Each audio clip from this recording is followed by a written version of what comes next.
क्या आपने कभी सोचा है, अगर ईश्वर आपसे मिलने आए तो वो किस रूप में मिलने आएंगे?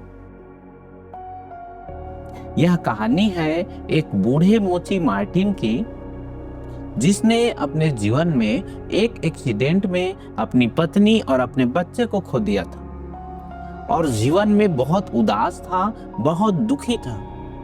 लेकिन एक दिन एक साधु ने उनसे कहा, जीवन अपने लिए नहीं, ईश्वर के लिए जीना सीखो। उस दिन बाद मार्टिन बाइबिल पढ़ना शुरू किया। धीरे धीरे उसका दिल शांत होने लगा। एक रात वह पढ़ते पढ़ते सो गया। उसे एक आवाज सुनाई दी, मार्टिन, कल मैं तुमसे मिलने आऊंगा। अगली सुबह वह जल्दी उठा, कमरा को साफ किया और खिड़की के पास बैठकर ईश्वर का इंतजार करने लगा। तभी उसे एक ठंड से कांपता हुआ एक सिपाही बाहर खड़ा हुआ दिखा। मार्टिन ने उसको अंदर बुलाया, उसको चाय पिलाई और उसकी सेवा की।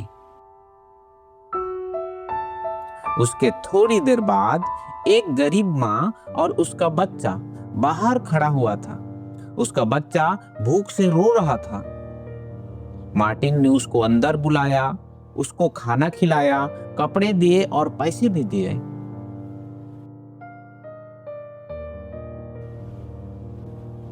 मार्टिन ईश्वर का इंतजार करता ही रहा।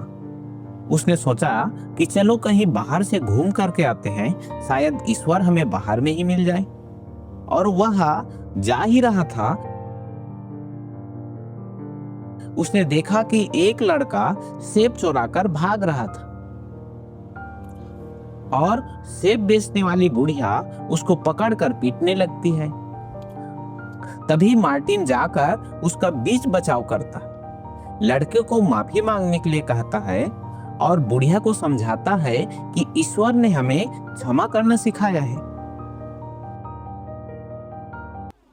मार्टिन ने उन दोनों को माफी और इंसानियत का रास्ता दिखाया। शाम हो गई, मार्टिन ईश्वर का इंतजार करता ही रहा।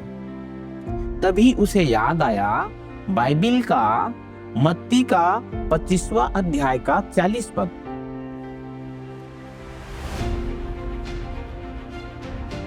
उसमें लिखा है, मैं तुमसे सच कहता हूं, जो तुमने मेरे इन छोटे से छोटे भाइयों में से किसी एक के लिए किया है, वह तुमने मेरे लिए किया है। अर्थात यहाँ प्रभु यीशु मसीह हमें एक बड़ी सच्चाई सिखा रहे हैं। जब हम किसी गरीब, भूखे, बीमार या जरूरतमंद की मदद करते हैं तो वह सेवा सीधे भगवान तक पहुंचती है।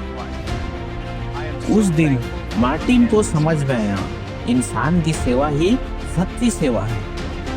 अगर ये कहानी आपको अच्छा लगा हो दोस्तों, तो हमारे चैनल को सब्सक्राइब करें, लाइक करें और शेयर करें। जय हिंद दोस्तों।